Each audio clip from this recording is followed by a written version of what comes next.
The Adventures of Sherlock Holmes by Arthur Conan Doyle. Chapter 11. The Adventure of the Beryl Coronet. Holmes, said I as I stood one morning in our bow window looking down the street, "Here's a madman coming along.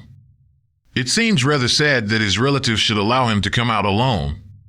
My friend rose lazily from his armchair and stood with his hands in the pockets of his dressing gown, looking over my shoulder. It was a bright, crisp February morning, and the snow of the day before still lay deep upon the ground, shimmering brightly in the wintry sun. Down the center of Baker Street it had been plowed into a brown, crumbly band by the traffic, but at either side and on the heaped-up edges of the footpaths it still lay as white as when it fell. The gray pavement had been cleaned and scraped, but was still dangerously slippery, so that there were fewer passengers than usual. Indeed, from the direction of the Metropolitan Station no one was coming save the single gentleman whose eccentric conduct had drawn my attention. He was a man of about 50, tall, portly, and imposing, with a massive, strongly marked face and a commanding figure. He was dressed in a somber yet rich style, in black frock coat, shining hat, neat brown gaiters, and well-cut pearl gray trousers. Yet his actions were in absurd contrast to the dignity of his dress and features, for he was running hard, with occasional little springs, such as a weary man gives who is little accustomed to set any tax upon his legs. As he ran he jerked his hands up and down, waggled his head, and writhed his face into the most extraordinary contortions. "What on earth can be the matter with him?" I asked. "He is looking up at the numbers of the houses." "I believe that he is coming here," said Holmes, rubbing his hands. "Here?" "Yes, I rather think he is coming to consult me professionally. I think that I recognize the symptoms." "Ha! Did I not tell you?" As he spoke, the man, puffing and blowing, rushed at our door and pulled at our bell until the whole house resounded with the clanging. A few moments later he was in our room, still puffing, still gesticulating, but with so fixed a look of grief and despair in his eyes that our smiles were turned in an instant to horror and pity. For a while he could not get his words out, but swayed his body and plucked at his hair like one who has been driven to the extreme limits of his reason. Then, suddenly springing to his feet, he beat his head against the wall with such force that we both rushed upon him and tore him away to the center of the room. Sherlock Holmes pushed him down into the easy chair and, sitting beside him, patted his hand and chatted with him in the easy, soothing tones which he knew so well how to employ. "You have come to me to tell your story, have you not?" said he. "You are fatigued with your haste. Pray wait until you have recovered yourself, and then I shall be most happy to look into any little problem which you may submit to me." The man sat for a minute or more with a heaving chest, fighting against his emotion. Then he passed his handkerchief over his brow, set his lips tight, and turned his face towards us. "No doubt you think me mad," said he. "I see that you have had some great trouble," responded Holmes. "God knows I have, a trouble which is enough to unseat my reason, so sudden and so terrible is it. Public disgrace I might have faced, although I am a man whose character has never yet borne a stain. Private affliction also is the lot of every man, but the two coming together, and in so frightful a form, have been enough to shake my very soul. Besides, it is not I alone. The very noblest in the land may suffer unless some way be found out of this horrible affair." "Pray compose yourself, sir," said Holmes, "and let me have a clear account of who you are and what it is that has befallen you." "My name," answered our visitor, "is probably familiar to your ears. I am Alexander Holder, of the banking firm of Holder and Stevenson, of Threadneedle Street." The name was indeed well known to us as belonging to the senior partner in the second largest private banking concern in the city of London. What could have happened, then, to bring one of the foremost citizens of London to this most pitiable pass? We waited, all curiosity, until with another effort he braced himself to tell his story. "I feel that time is of value," said he. "That is why I hastened here when the police inspector suggested that I should secure your cooperation. I came to Baker Street by the underground and hurried from there on foot, for the cabs go slowly through this snow. That is why I was so out of breath, for I am a man who takes very little exercise. I feel better now, and I will put the facts before you as shortly and yet as clearly as I can. It is, of course, well known to you that in a successful banking business as much depends upon our being able to find remunerative investments for our funds as upon our increasing our connection and the number of our depositors. One of our most lucrative means of laying out money is in the shape of loans, where the security is unimpeachable. We have done a good deal in this direction during the last few years, and there are many noble families to whom we have advanced large sums upon the security of their pictures, libraries, or plate. Yesterday morning I was seated in my office at the bank when a card was brought into me by one of the clerks. I started when I saw the name, for it was that of none other than, well, perhaps even to you I had better say no more than that it was a name which is a household word all over the earth, one of the highest, noblest, most exalted names in England. I was overwhelmed by the honor and attempted, when he entered, to say so, but he plunged at once into business with the air of a man who wishes to hurry quickly through a disagreeable task. "Mr. Holder," said he, "I have been informed that you are in the habit of advancing money. The firm does so when the security is good." I answered, "It is absolutely essential to me," said he, "that I should have £50,000 at once. I could, of course, borrow so trifling a sum 10 times over from my friends, but I much prefer to make it a matter of business and to carry out that business myself. In my position, you can readily understand that it is unwise to place oneself under obligations. For how long, may I ask, do you want this sum?" I asked. "Next Monday I have a large sum due to me, and I shall then most certainly repay what you advance, with whatever interest you think it right to charge. But it is very essential to me that the money should be paid at once." "I should be happy to advance it without further parley from my own private purse," said I, "were it not that the strain would be rather more than it could bear. If, on the other hand, I am to do it in the name of the firm, then in justice to my partner I must insist that, even in your case, every businesslike precaution should be taken." "I should much prefer to have it so," said he, raising up a square, black morocco case which he had laid beside his chair. "You have doubtless heard of the Beryl Coronet? One of the most precious public possessions of the empire," said I. "Precisely." He opened the case, and there, embedded in soft, flesh-colored velvet, lay the magnificent piece of jewellery which he had named. "There are 39 enormous beryls," said he, "and the price of the gold chasing is incalculable. The lowest estimate would put the worth of the coronet at double the sum which I have asked. I am prepared to leave it with you as my security." I took the precious case into my hands and looked in some perplexity from it to my illustrious client. "You doubt its value?" he asked. "Not at all. I only doubt the propriety of my leaving it. You may set your mind at rest about that. I should not dream of doing so were it not absolutely certain that I should be able in 4 days to reclaim it. It is a pure matter of form. Is the security sufficient?" "Ample. You understand, Mr. Holder, that I am giving you a strong proof of the confidence which I have in you, founded upon all that I have heard of you. I rely upon you not only to be discreet and to refrain from all gossip upon the matter, but, above all, to preserve this coronet with every possible precaution, because I need not say that a great public scandal would be caused if any harm were to befall it.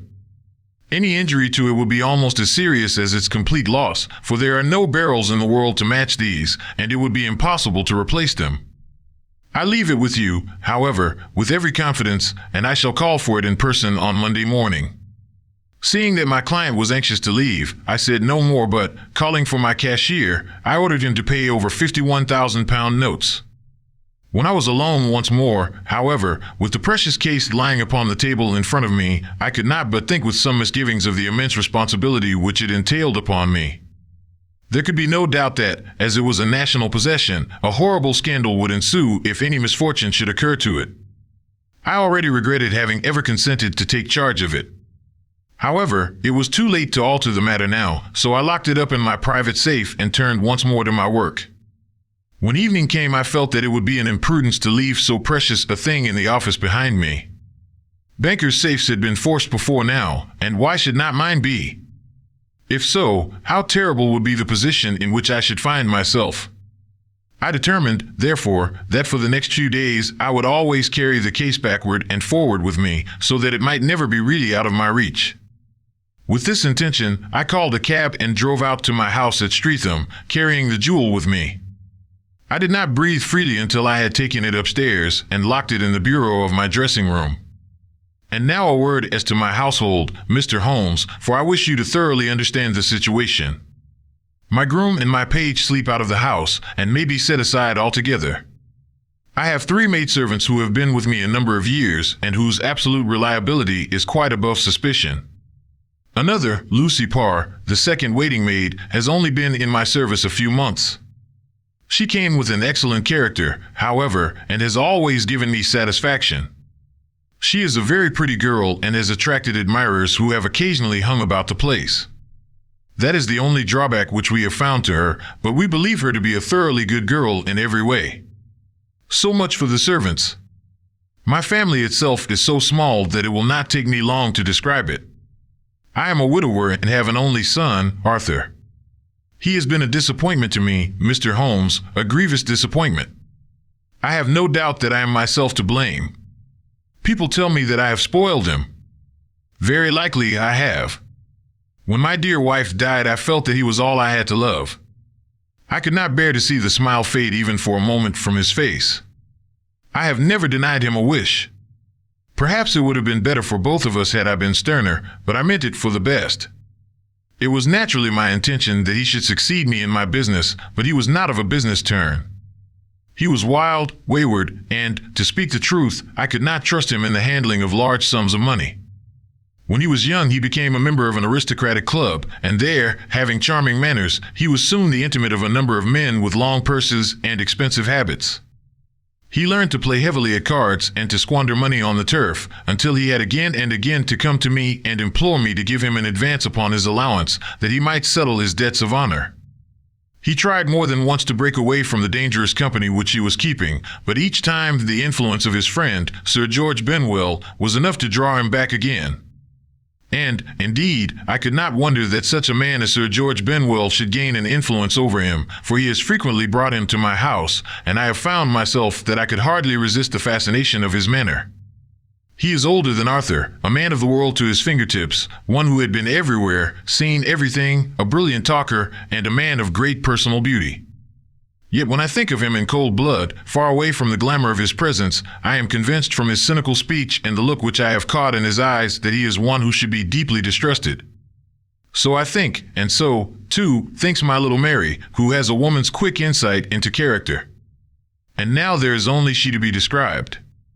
She is my niece, but when my brother died 5 years ago and left her alone in the world, I adopted her and have looked upon her ever since as my daughter. She is a sunbeam in my house, sweet, loving, beautiful, a wonderful manager and housekeeper, yet as tender and quiet and gentle as a woman could be. She is my right hand. I do not know what I could do without her. In only one matter has she ever gone against my wishes. Twice my boy has asked her to marry him, for he loves her devotedly, but each time she has refused him. I think that if anyone could have drawn him into the right path, it would have been she, and that his marriage might have changed his whole life. But now, alas, it is too late, forever too late.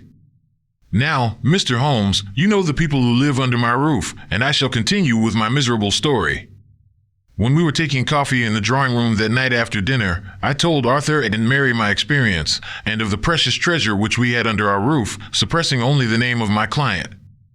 Lucy Parr, who had brought in the coffee, had, I am sure, left the room, but I cannot swear that the door was closed. Mary and Arthur were much interested and wished to see the famous coronet, but I thought it better not to disturb it. "Where have you put it?" asked Arthur. "In my own bureau." "Well, I hope to goodness the house won't be burgled during the night," said he. "It is locked up," I answered. "Oh, any old key will fit that bureau. When I was a youngster, I have opened it myself with the key of the box-room cupboard." He often had a wild way of talking, so that I thought little of what he said. He followed me to my room, however, that night with a very grave face. "Look here, Dad," said he with his eyes cast down, "can you let me have £200? "No, I cannot," I answered sharply. "I have been far too generous with you in money matters." "You have been very kind," said he, "but I must have this money, or else I can never show my face inside the club again." "And a very good thing, too," I cried. "Yes, but you would not have me leave it a dishonored man," said he. "I could not bear the disgrace. I must raise the money in some way, and if you will not let me have it, then I must try other means." I was very angry, for this was the 3rd demand during the month. "You shall not have a farthing from me," I cried, on which he bowed and left the room without another word. When he was gone, I unlocked my bureau, made sure that my treasure was safe, and locked it again. Then I started to go round the house to see that all was secure, a duty which I usually leave to Mary, but which I thought it well to perform myself that night. As I came down the stairs, I saw Mary herself at the side window of the hall, which she closed and fastened as I approached.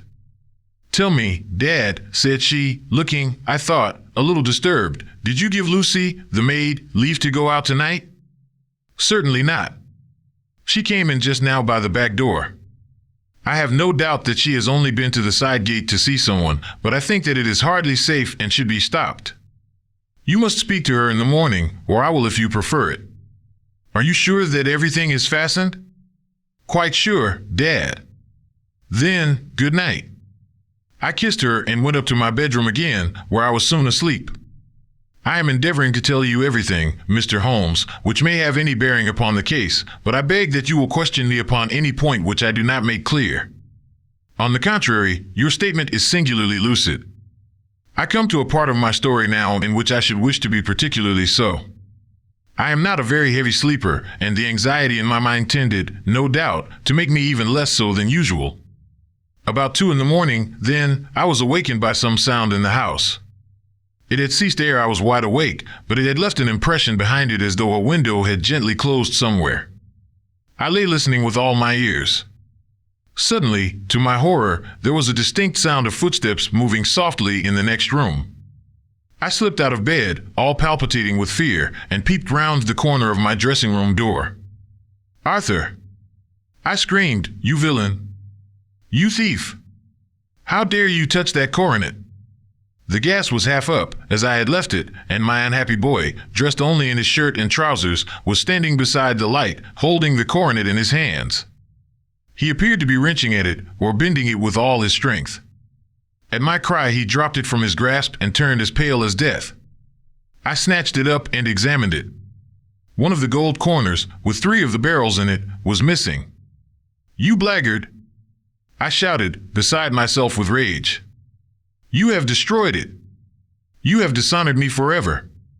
Where are the jewels which you have stolen?" "Stolen?" he cried. "Yes, thief!" I roared, shaking him by the shoulder. "There are none missing." "There cannot be any missing," said he.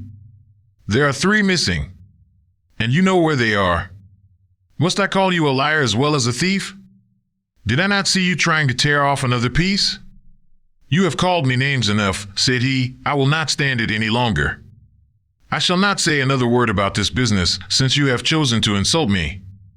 I will leave your house in the morning and make my own way in the world. You shall leave it in the hands of the police." I cried half mad with grief and rage. "I shall have this matter probed to the bottom."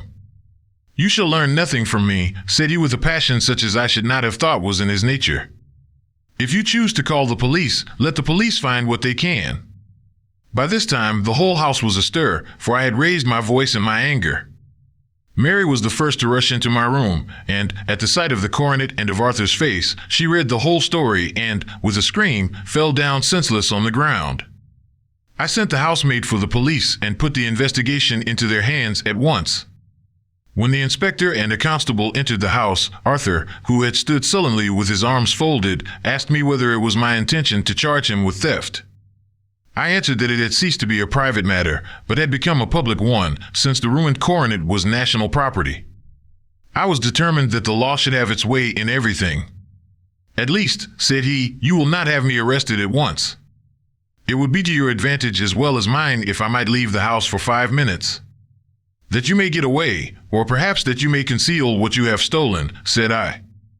And then, realizing the dreadful position in which I was placed, I implored him to remember that not only my honor, but that of one who was far greater than I was at stake, and that he threatened to raise a scandal which would convulse the nation. He might avert it all if he would but tell me what he had done with the 3 missing stones. "You may as well face the matter," said I. "You have been caught in the act, and no confession could make your guilt more heinous. If you but make such reparation as is in your power, by telling us where the beryls are, all shall be forgiven and forgotten." "Keep your forgiveness for those who ask for it," he answered, turning away from me with a sneer. I saw that he was too hardened for any words of mine to influence him. There was but one way for it. I called in the inspector and gave him into custody. A search was made at once not only of his person but of his room and of every portion of the house where he could possibly have concealed the gems, but no trace of them could be found, nor would the wretched boy open his mouth for all our persuasions and our threats. This morning he was removed to a cell, and I, after going through all the police formalities, have hurried round to you to implore you to use your skill in unraveling the matter. The police have openly confessed that they can at present make nothing of it. You may go to any expense which you think necessary. I have already offered a reward of £1,000. My God, what shall I do? I have lost my honor, my gems, and my son in one night. Oh, what shall I do? He put a hand on either side of his head and rocked himself to and fro, droning to himself like a child whose grief has got beyond words. Sherlock Holmes sat silent for some few minutes, with his brows knitted and his eyes fixed upon the fire. "Do you receive much company?" he asked. "None save my partner with his family and an occasional friend of Arthur's. Sir George Benwell has been several times lately. No one else, I think. Do you go out much in society?" "Arthur does. Mary and I stay at home. We neither of us care for it. That is unusual in a young girl. She is of a quiet nature. Besides, she is not so very young. She is 24. This matter, from what you say, seems to have been a shock to her also. Terrible. She is even more affected than I. You have neither of you any doubt as to your son's guilt?" "How can we have when I saw him with my own eyes with the coronet in his hands? I hardly consider that a conclusive proof. Was the remainder of the coronet at all injured?"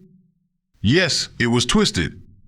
"Do you not think, then, that he might have been trying to straighten it?" "God bless you. You are doing what you can for him and for me. But it is too heavy a task. What was he doing there at all? If his purpose were innocent, why did he not say so?" "Precisely. And if it were guilty, why did he not invent a lie? His silence appears to me to cut both ways. There are several singular points about the case. What did the police think of the noise which awoke you from your sleep?" "They considered that it might be caused by Arthur's closing his bedroom door." "A likely story. As if a man bent on felony would slam his door so as to wake a household. What did they say, then, of the disappearance of these gems?" "They are still sounding the planking and probing the furniture in the hope of finding them." "Have they thought of looking outside the house?" "Yes, they have shown extraordinary energy. The whole garden has already been minutely examined." "Now, my dear sir," said Holmes, "is it not obvious to you now that this matter really strikes very much deeper than either you or the police were at first inclined to think? It appeared to you to be a simple case. To me it seems exceedingly complex. Consider what is involved by your theory. You suppose that your son came down from his bed, went, at great risk, to your dressing room, opened your bureau, took out your coronet, broke off by main force a small portion of it, went off to some other place, concealed 3 gems out of the 39, with such skill that nobody can find them, and then returned with the other 36 into the room in which he exposed himself to the greatest danger of being discovered. I ask you now, is such a theory tenable?" "But what other is there?" cried the banker with a gesture of despair. "If his motives were innocent, why does he not explain them?" "It is our task to find that out," replied Holmes. "So now, if you please, Mr. Holder, we will set off for Streatham together and devote an hour to glancing a little more closely into details." My friend insisted upon my accompanying them in their expedition, which I was eager enough to do, for my curiosity and sympathy were deeply stirred by the story to which we had listened. I confess that the guilt of the banker's son appeared to me to be as obvious as it did to his unhappy father, but still I had such faith in Holmes' judgment that I felt that there must be some grounds for hope as long as he was dissatisfied with the accepted explanation. He hardly spoke a word the whole way out to the southern suburb, but sat with his chin upon his breast and his hat drawn over his eyes, sunk in the deepest thought. Our client appeared to have taken fresh heart at the little glimpse of hope which had been presented to him, and he even broke into a desultory chat with me over his business affairs. A short railway journey and a shorter walk brought us to Fairbank, the modest residence of the great financier. Fairbank was a good-sized square house of white stone, standing back a little from the road.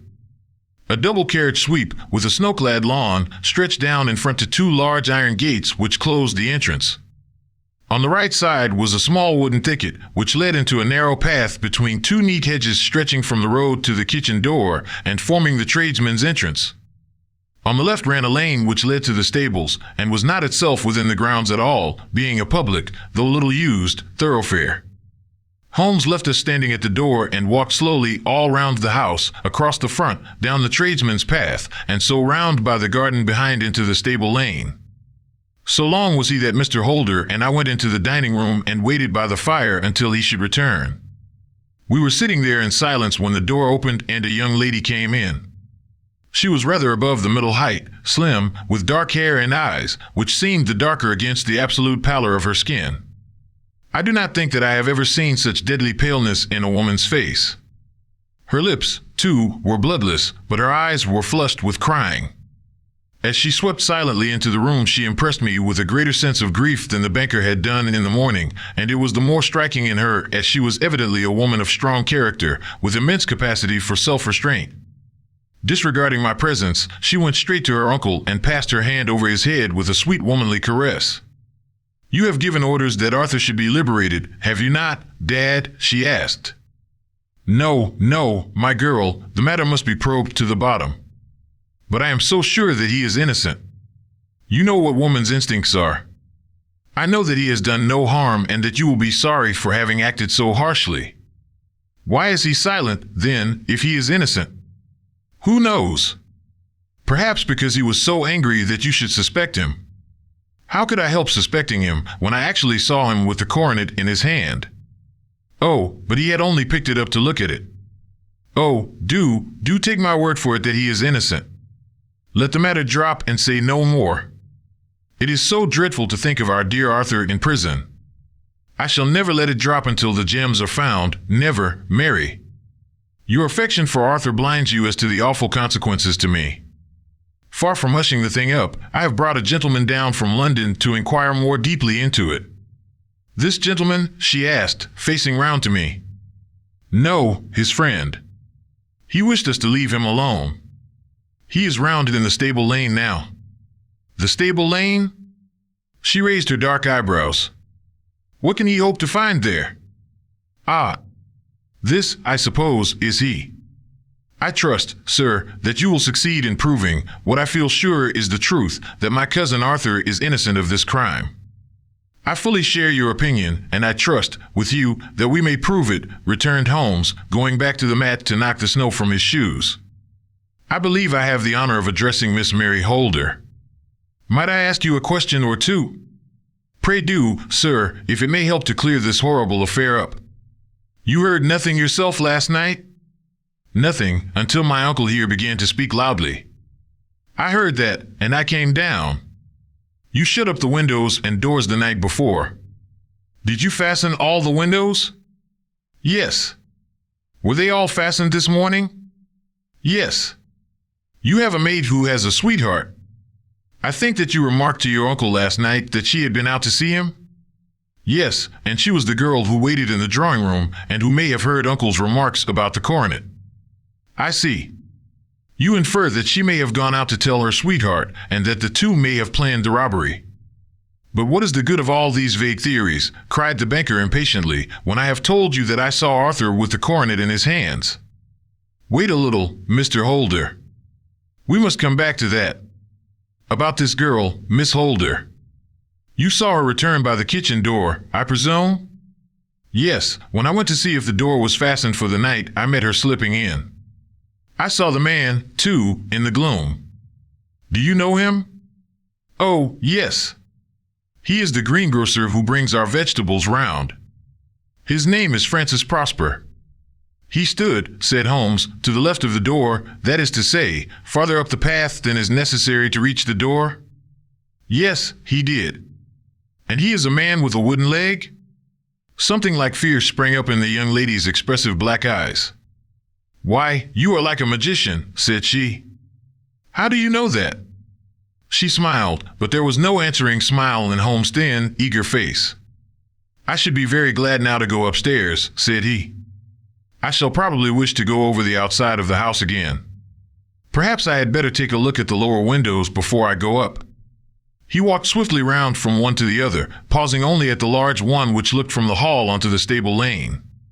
This he opened and made a very careful examination of the sill with his powerful magnifying lens. "Now we shall go upstairs," said he at last. The banker's dressing room was a plainly furnished little chamber, with a gray carpet, a large bureau, and a long mirror. Holmes went to the bureau first and looked hard at the lock. "Which key was used to open it?" he asked. "That which my son himself indicated, that of the cupboard of the lumber room." "Have you it here?" "That is it on the dressing table." Sherlock Holmes took it up and opened the bureau. "It is a noiseless lock," said he. "It is no wonder that it did not wake you. This case, I presume, contains the coronet. We must have a look at it." He opened the case, and taking out the diadem, he laid it upon the table. It was a magnificent specimen of the jeweler's art, and the 36 stones were the finest that I have ever seen. At one side of the coronet was a cracked edge, where a corner holding 3 gems had been torn away. "Now, Mr. Holder," said Holmes, "here is the corner which corresponds to that which has been so unfortunately lost. Might I beg that you will break it off?" The banker recoiled in horror. "I should not dream of trying," said he. "Then I will." Holmes suddenly bent his strength upon it, but without result. "I feel it give a little," said he, "but, though I am exceptionally strong in the fingers, it would take me all my time to break it. An ordinary man could not do it. Now, what do you think would happen if I did break it, Mr. Holder?" "There would be a noise like a pistol shot." "Do you tell me that all this happened within a few yards of your bed, and that you heard nothing of it?" "I do not know what to think. It is all dark to me. But perhaps it may grow lighter as we go. What do you think, Miss Holder?" I confess that I still share my uncle's perplexity. "Your son had no shoes or slippers on when you saw him?" "He had nothing on save only his trousers and shirt." "Thank you. We have certainly been favored with extraordinary luck during this inquiry, and it will be entirely our own fault if we do not succeed in clearing the matter up. With your permission, Mr. Holder, I shall now continue my investigations outside." He went alone, at his own request, for he explained that any unnecessary footmarks might make his task more difficult. For an hour or more he was at work, returning at last with his feet heavy with snow and his features as inscrutable as ever. "I think that I have seen now all that there is to see, Mr. Holder," said he. "I can serve you best by returning to my rooms." "But the gems, Mr. Holmes? Where are they?" "I cannot tell." The banker wrung his hands. "I shall never see them again," he cried. "And my son? You give me hopes?" "My opinion is in no way altered." "Then, for God's sake, what was this dark business which was acted in my house last night? If you can call upon me at my Baker Street rooms tomorrow morning between 9 and 10, I shall be happy to do what I can to make it clearer. I understand that you give me carte blanche to act for you, provided only that I get back the gems, and that you place no limit on the sum I may draw. I would give my fortune to have them back." "Very good. I shall look into the matter between this and then. Goodbye. It is just possible that I may have to come over here again before evening." It was obvious to me that my companion's mind was now made up about the case, although what his conclusions were was more than I could even dimly imagine. Several times during our homeward journey I endeavored to sound him upon the point, but he always glided away to some other topic, until at last I gave it over in despair. It was not yet 3 when we found ourselves in our rooms once more. He hurried to his chamber and was down again in a few minutes dressed as a common loafer. With his collar turned up, his shiny, seedy coat, his red cravat, and his worn boots, he was a perfect sample of the class. "I think that this should do," said he, glancing into the glass above the fireplace. "I only wish that you could come with me, Watson, but I fear that it won't do. I may be on the trail in this matter, or I may be following a will-o'-the-wisp, but I shall soon know which it is. I hope that I may be back in a few hours." He cut a slice of beef from the joint upon the sideboard, sandwiched it between 2 rounds of bread, and thrusting this rude meal into his pocket, he started off upon his expedition. I had just finished my tea when he returned, evidently in excellent spirits, swinging an old elastic-sided boot in his hand. He chucked it down into a corner and helped himself to a cup of tea. "I only looked in as I passed," said he. "I am going right on. Where to? Oh, to the other side of the West End. It may be some time before I get back. Don't wait up for me in case I should be late. How are you getting on? Oh, so-so. Nothing to complain of. I have been out to Streatham since I saw you last, but I did not call at the house. It is a very sweet little problem, and I would not have missed it for a good deal. However, I must not sit gossiping here, but must get these disreputable clothes off and return to my highly respectable self. I could see by his manner that he had stronger reasons for satisfaction than his words alone would imply. His eyes twinkled, and there was even a touch of color upon his sallow cheeks.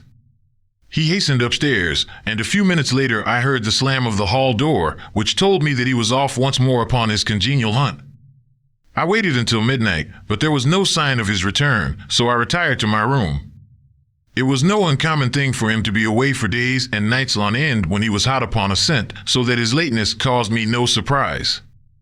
I do not know at what hour he came in, but when I came down to breakfast in the morning there, he was with a cup of coffee in one hand and the paper in the other, as fresh and trim as possible. "You will excuse my beginning without you, Watson," said he, "but you remember that our client has rather an early appointment this morning." "Why, it is after 9 now," I answered. I should not be surprised if that were he. I thought I heard a ring. It was, indeed, our friend the financier. I was shocked by the change which had come over him, for his face, which was naturally of a broad and massive mold, was now pinched and fallen in, while his hair seemed to me at least a shade whiter. He entered with a weariness and lethargy which was even more painful than his violence of the morning before, and he dropped heavily into the armchair which I pushed forward for him. "I do not know what I have done to be so severely tried," said he. "Only 2 days ago I was a happy and prosperous man, without a care in the world. Now I am left to a lonely and dishonored age. One sorrow comes close upon the heels of another. My niece, Mary, has deserted me." "Deserted you?" "Yes. Her bed this morning had not been slept in, her room was empty, and a note for me lay upon the hall table.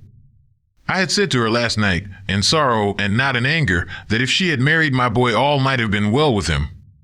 Perhaps it was thoughtless of me to say so. It is to that remark that she refers in this note. My dearest uncle, I feel that I have brought trouble upon you, and that if I had acted differently this terrible misfortune might never have occurred. I cannot, with this thought in my mind, ever again be happy under your roof, and I feel that I must leave you forever. Do not worry about my future, for that is provided for, and, above all, do not search for me, for it will be fruitless labor and an ill service to me. In life or in death, I am ever your loving Mary." What could she mean by that note, Mr. Holmes? Do you think it points to suicide? No, nothing of the kind. It is perhaps the best possible solution. I trust, Mr. Holder, that you are nearing the end of your troubles. "Ha! You say so. You have heard something, Mr. Holmes, you have learned something. Where are the gems? You would not think £1,000 apiece an excessive sum for them? I would pay 10. That would be unnecessary. 3,000 will cover the matter. And there is a little reward, I fancy. Have you your checkbook? Here is a pen. Better make it out for £4,000. With a dazed face, the banker made out the required check. Holmes walked over to his desk, took out a little triangular piece of gold with 3 gems in it, and threw it down upon the table. With a shriek of joy, our client clutched it up. "You have it," he gasped. "I am saved! I am saved!" The reaction of joy was as passionate as his grief had been, and he hugged his recovered gems to his bosom. "There's one other thing you owe, Mr. Holder," said Sherlock Holmes rather sternly. "Oh!" He caught up a pen. "Name the sum, and I will pay it." "No, the debt is not to me. You owe a very humble apology to that noble lad, your son, who has carried himself in this matter as I should be proud to see my own son do, should I ever chance to have one." "Then it was not Arthur who took them?" "I told you yesterday, and I repeat today, that it was not." "You are sure of it? Then let us hurry to him at once to let him know that the truth is known. He knows it already."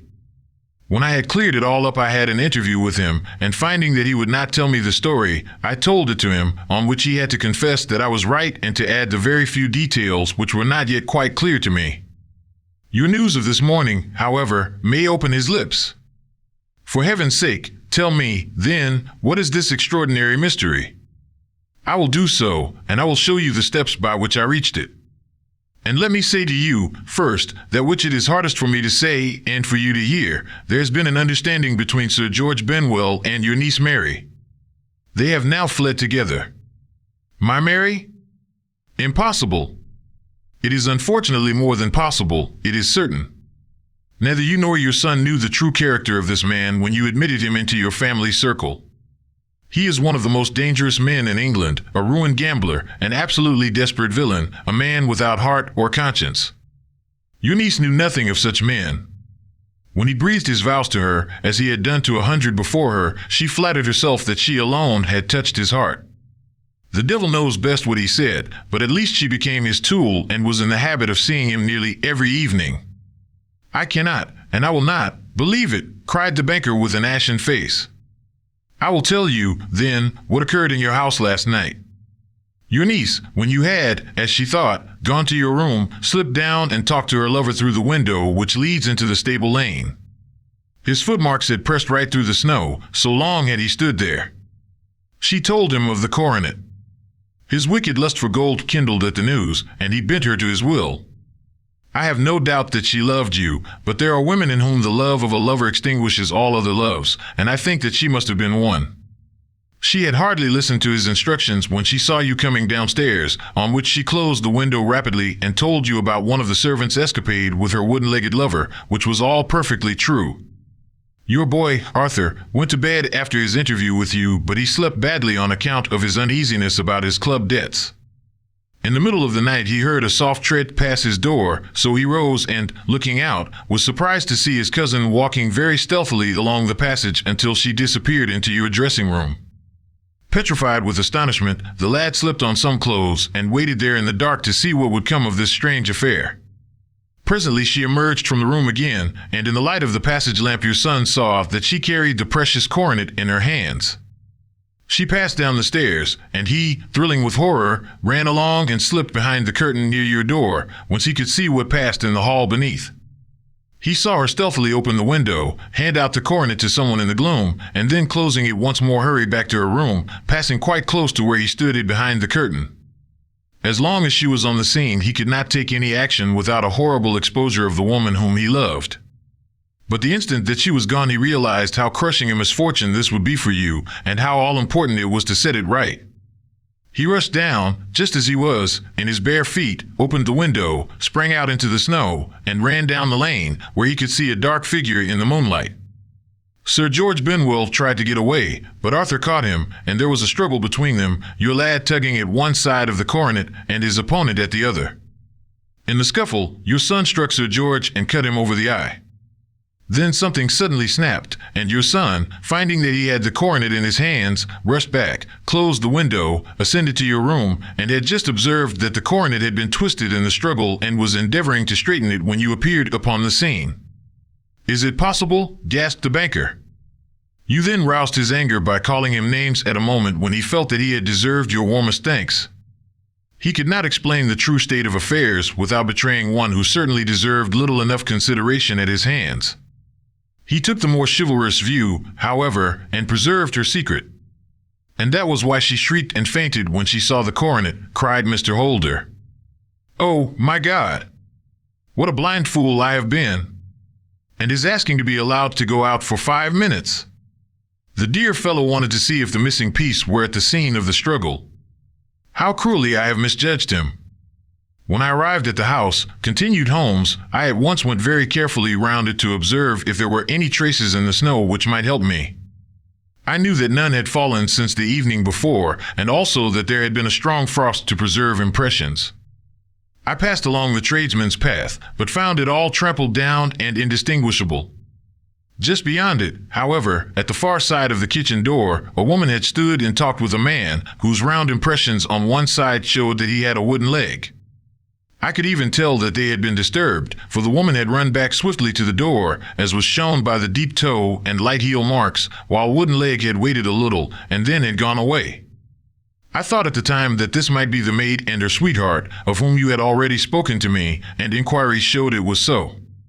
I passed round the garden without seeing anything more than random tracks, which I took to be the police, but when I got into the stable lane a very long and complex story was written in the snow in front of me.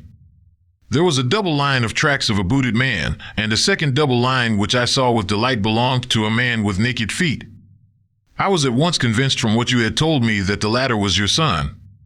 The first had walked both ways, but the other had run swiftly, and as his tread was marked in places over the depression of the boot, it was obvious that he had passed after the other. I followed them up and found they led to the hall window, where Boots had worn all the snow away while waiting. Then I walked to the other end, which was 100 yards or more down the lane. I saw where Boots had faced round, where the snow was cut up as though there had been a struggle, and, finally, where a few drops of blood had fallen, to show me that I was not mistaken. Boots had then run down the lane, and another little smudge of blood showed that it was he who had been hurt. When he came to the high road at the other end, I found that the pavement had been cleared, so there was an end to that clue.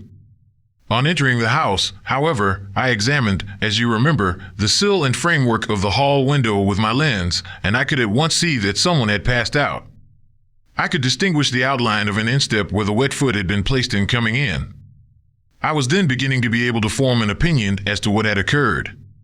A man had waited outside the window, someone had brought the gems, the deed had been overseen by your son, he had pursued the thief, had struggled with him, they had each tugged at the coronet, their united strength causing injuries which neither alone could have effected. He had returned with the prize, but had left a fragment in the grasp of his opponent. So far I was clear. The question now was, who was the man and who was it brought him the coronet? It is an old maxim of mine that when you have excluded the impossible, whatever remains, however improbable, must be the truth. Now, I knew that it was not you who had brought it down, so there only remained your niece and the maids. But if it were the maids, why should your son allow himself to be accused in their place? There could be no possible reason. As he loved his cousin, however, there was an excellent explanation why he should retain her secret, the more so as the secret was a disgraceful one. When I remembered that you had seen her at that window, and how she had fainted on seeing the coronet again, my conjecture became a certainty. And who could it be who was her confederate? A lover evidently, for who else could outweigh the love and gratitude which she must feel to you? I knew that you went out little, and that your circle of friends was a very limited one. But among them was Sir George Benwell. I had heard of him before as being a man of evil reputation among women. It must have been he who wore those boots and retained the missing gems. Even though he knew that Arthur had discovered him, he might still flatter himself that he was safe, for the lad could not say a word without compromising his own family. Well, your own good sense will suggest what measures I took next.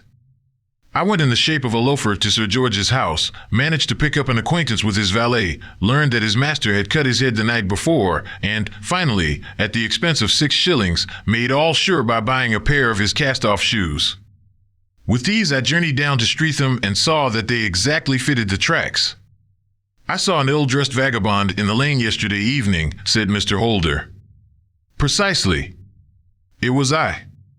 I found that I had my man, so I came home and changed my clothes. It was a delicate part which I had to play then, for I saw that a prosecution must be avoided to avert scandal, and I knew that so astute a villain would see that our hands were tied in the matter. I went and saw him. At first, of course, he denied everything. But when I gave him every particular that had occurred, he tried to bluster and took down a life-preserver from the wall. I knew my man, however, and I clapped a pistol to his head before he could strike. Then he became a little more reasonable. I told him that we would give him a price for the stones he held, £1,000 apiece. That brought out the first signs of grief that he had shown. Why, dash it all, said he, I've let them go at 600 for the 3. I soon managed to get the address of the receiver who had them, on promising him that there would be no prosecution. Off I set to him, and after much chaffering I got our stones at £1,000 apiece. Then I looked in upon your son, told him that all was right, and eventually got to my bed about 2 o'clock, after what I may call a really hard day's work. A day which has saved England from a great public scandal, said the banker, rising. Sir, I cannot find words to thank you, but you shall not find me ungrateful for what you have done. Your skill has indeed exceeded all that I have heard of it.